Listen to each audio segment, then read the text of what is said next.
श्रद्धांजली अर्पण करतो।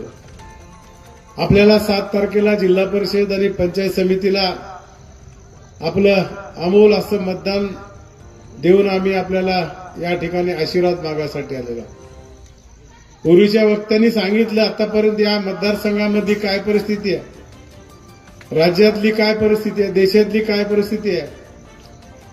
या अंधुरीच्या जनतेने 2024ला मला तुमचा आशीर्वाद भेटला, तालुक्यातल्या जनतेने आम्हाला आशीर्वाद दिला, एवढा मोठा आशीर्वाद दिला की सरकारला या ठिकाणी मला सहकार मंत्री करण्याची संधी भेटली। आता ही निवडणूक आपल्या कार्यकर्त्याची आहे। प्रफुल्लजी आमचे गुंडरे साहेब हे आपल्या आयुष्यामध्ये चांगल्या प्रकारची प्रामाणिक नोकरी केली, त्यांचे माझे खूप वर्षापासूनचे संबंध आहेत। अंधोरी हे गाव काही माझ्यासाठी नवीन नाही।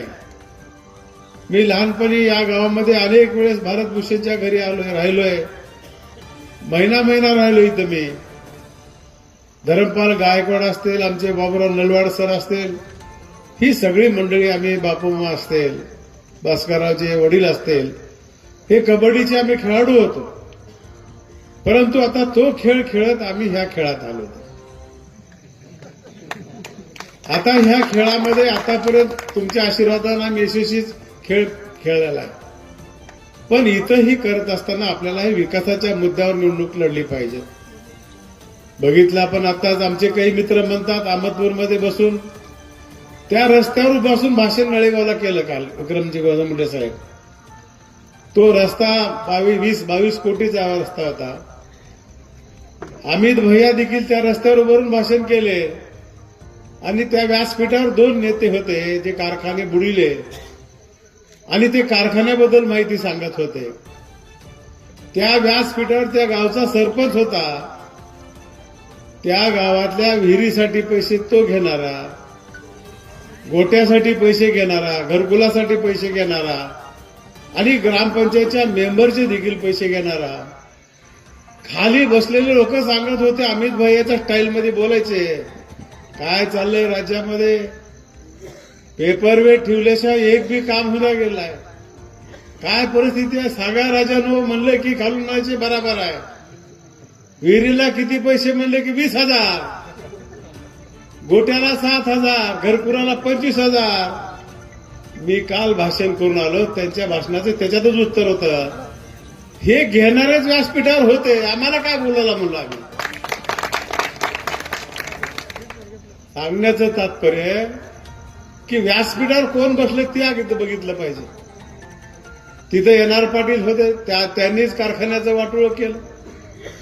आपल्या तालुक्याचे माजी मंत्री ते देखील भादर तिथंच होते आणि ते दुसरं काही बोलतच नाहीत। कुठं आहे विकास? 2च गोष्टी, धनशक्ती विरुद्ध जनशक्ती। माझ्या बी निवडणुकीतेच त्यांनी उमेदवार आले धनशक्तीवाले, आम्हालाच म्हणतात धनशक्ती। आता रोडकाळ सावरवाला भाषण केलं मी, आमचे उमेदवार अतिशय गरीब आहेत। नागराळे नावाचा तिथं उमेदवार आहे, सताळ्याचा खंदाडे साहेबाच्या गावचा, अतिशय सुशिक्षित आहे। देवाभाऊ जाधव ते कृषी खात्यामध्ये नोकरी केलेले सेवानिवृत्त आहेत। आपल्या महेश बँकेचे संचालक आहेत, अतिशय प्रामाणिक माणूस, त्यांना तिथल्या ओपनमधून जागा दिली आणि दुसरी एसीची जागा आहे तिथं आमची एक भगिनी सरोजेला दिली आणि त्यांचेच उमेदवार बघितले तर आमच्या घुमनवाड सराचा तलाठी, तो गरीब माणूस। व्याख्या ऐकली का? दुसरा एक दिलाय आमचा तो कांबळे, काय कोणता कांबळे? आरजी कांबळे, अतिशय गरीब ते। आता तिसरा एक उमेदवार दिलाय तो सुधीर गुट्टे साहेब, काय गोरटे, म्हणजे हे त्यांचे